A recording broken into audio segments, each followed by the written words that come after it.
بسم اللہ الرحمن الرحیم، السلام علیکم ورحمۃ اللہ وبرکاتہ۔ عابد راجی چینل کی طرف سے آج میں اپنے دوستوں کو رسول اللہ صلی اللہ علیہ وآلہ وسلم کا ایک بہت ہی پیارا فرمان بتاؤں گا۔ اس سے پہلے میں اپنے تمام دوستوں سے گزارش کروں گا کہ اس ویڈیو کو آپ نے آگے ضرور شیئر کرنا ہے۔ رسول اللہ صلی اللہ علیہ وآلہ وسلم نے ارشاد فرمایا، جو شخص کریم النفس شریف ہوتا ہے وہ بیوی پر غالب ہونے کی کوشش نہیں کرتا، بلکہ بیوی کا خیال رکھتا ہے اور بیوی کے ساتھ اچھا سلوک کرتا ہے، اور جو ذلیل کم حوصلہ ہوتا ہے وہ بیوی پر غالب رہنے کی کوشش کرتا ہے۔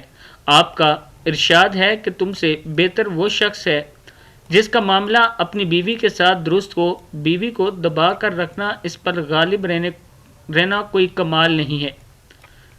بیوی کو دبا کے رکھنا، اس پر غالب رہنا کوئی کمال نہیں ہے۔ اس کے ساتھ میں اپنے دوستوں سے یہ بھی گزارش کروں گا کہ ایسی حدیث میں آپ دوستوں تک اس لیے پہنچا رہا ہوں کہ آج کل طلاق کی شرح بہت زیادہ بڑھ گئی ہے، اور یہ بڑی ہی تشویش کی بات ہے۔ یہ عذاب الہی کو دعوت دینے والا کام ہے۔ میں اپنے دوستوں سے گزارش کروں گا کہ ایک دوسرے کی برداشت کیا کریں، چھوٹی موٹی غلطیوں کو معاف کر دیا کریں، چاہے بیوی کرے یا خامد کرے۔ ہٹ درمی اور انا کا مسئلہ مت بنایا کریں، اسی وجہ سے گھر ٹوٹتے ہیں اور اسی وجہ سے طلاقیں بہت زیادہ ہو رہی ہیں۔ اللہ تعالیٰ اس برے عمل سے ہم سب کو بچائے، اور اللہ تعالیٰ آپ سب کے گھروں کو آباد کرے۔ السلام علیکم ورحمۃ اللہ وبرکاتہ۔